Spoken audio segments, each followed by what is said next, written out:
ओम गं गणपतये नमः। राधे राधे। आइए सुनते हैं एकदंत संकष्टी चतुर्थी व्रत कथा, पूजन विधि एवं महत्व। एक समय की बात है कि विष्णु भगवान का विवाह लक्ष्मी जी के साथ निश्चित हो गया। विवाह की तैयारी होने लगी। सभी देवताओं को निमंत्रण भेजे गए, परंतु गणेश जी को निमंत्रण नहीं दिया। कारण जो भी रहा हो, अब भगवान विष्णु की बारात जाने का समय आ गया। सभी देवता अपनी पत्नियों के साथ विवाह समारोह में आए। उन सब ने देखा कि गणेश जी कहीं दिखाई नहीं दे रहे हैं। तब वे आपस में चर्चा करने लगे कि क्या गणेश जी को नहीं न्योता है या स्वयं गणेश जी ही नहीं आए हैं। सभी को इस बात पर आश्चर्य होने लगा। तभी सबने विचार किया कि विष्णु भगवान से ही इसका कारण पूछा जाए। विष्णु भगवान से पूछने पर उन्होंने कहा कि हमने गणेश जी के पिता भोलेनाथ महादेव को न्योता भेजा है। यदि गणेश जी अपने पिता के साथ आना चाहते हैं तो आ सकते हैं। अलग से न्योता देने की कोई आवश्यकता भी नहीं थी।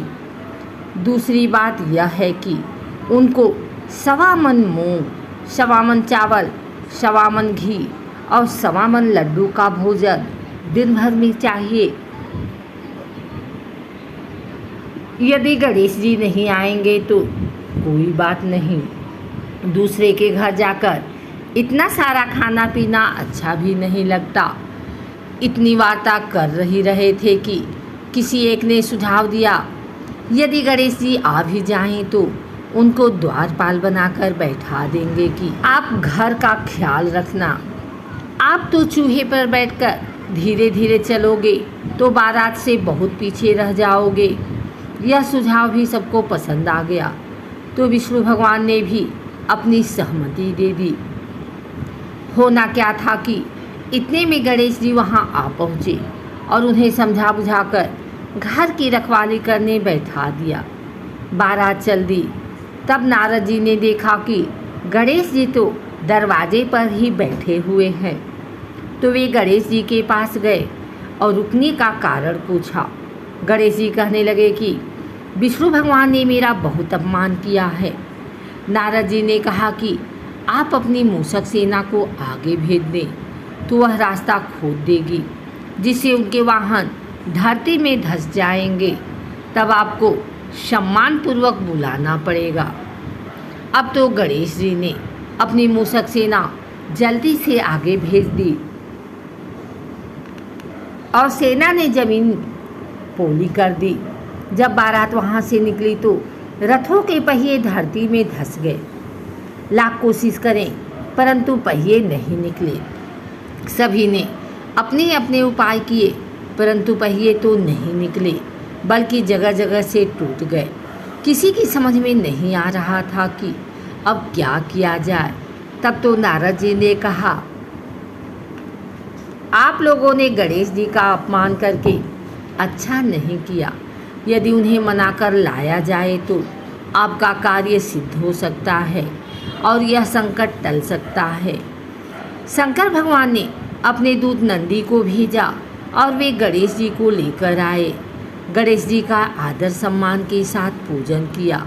तब कहीं रथ के पहिए निकले। अब रथ के पहिए निकल तो गए, परंतु वे टूट फूट गए, तो उन्हें सुधारे कौन। पास के खेत में खाती काम कर रहा था, उसे बुलाया गया। खाती अपना कार्य करने के पहले श्री गणेशाय नमः कहकर गणेश जी की वंदना मन ही मन करने लगा। देखते ही देखते खाती ने सभी पहियों को ठीक कर दिया। तब खाती कहने लगा कि हे देवताओं, आपने सर्वप्रथम गणेश जी को नहीं मनाया होगा और न ही उनकी पूजन की होगी, इसीलिए तो आपके साथ यह संकट आया है।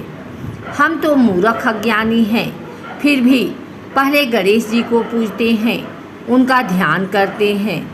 आप लोग तो देवतागण हैं, फिर भी आप गणेश जी को कैसे भूल गए।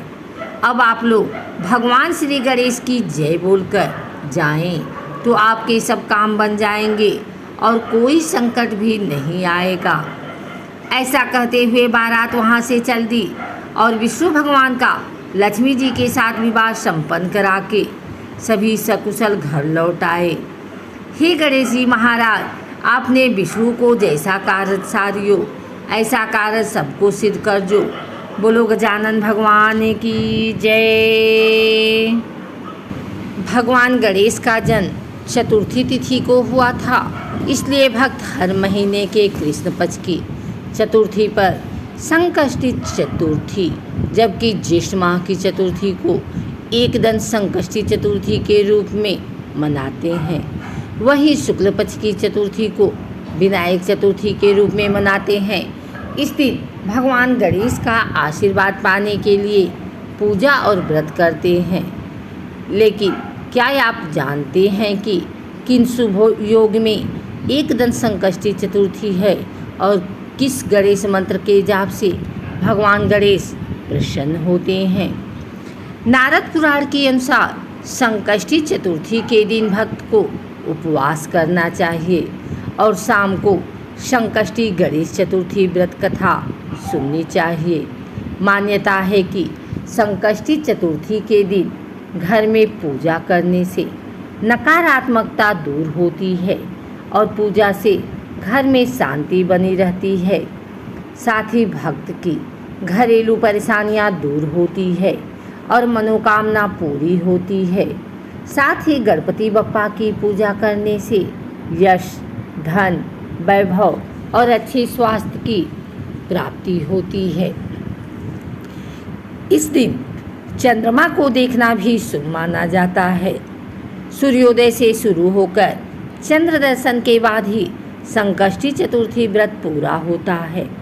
बता दें कि संकष्टी चतुर्थी व्रत का निर्धारण चंद्रोदय के आधार पर होता है। मान्यता है कि चतुर्थी तिथि उसी दिन होता है तो जिस दिन चंद्रोदय होता है, इसलिए कभी कभी संकष्टी चतुर्थी व्रत तृतीया तिथि के दिन ही होता है। हालांकि गणेश चतुर्थी के दिन गणेश पूजा का सर्वश्रेष्ठ समय मध्याह्न और शाम का होता है। एकदंत संकष्टी चतुर्थी पर गणेश जी के मंत्र हैं। श्री वक्रतुंड महाकाय सूर्यकोटि संप्रभा निर्विघ्नं कुरु मे देव सर्वकार्येषु सर्वदा। ओम श्रीं गं सौभाग्य गणपतये वरवदे सर्वजन्म में वशमान्य नमः। ओम एकदंताय विद्महे वक्रतुंडाय धीमहि तन्नो दन्ती प्रचोदयात्। अगर आपको हमारी वीडियो अच्छी लगी हो तो इसे लाइक करें, कमेंट करें, शेयर करें। हमारे चैनल को सब्सक्राइब करके बेल नोटिफिकेशन ऑल पर सेट कर लें ताकि आगे आने वाली वीडियो सबसे पहले आप तक पहुंच सके। धन्यवाद।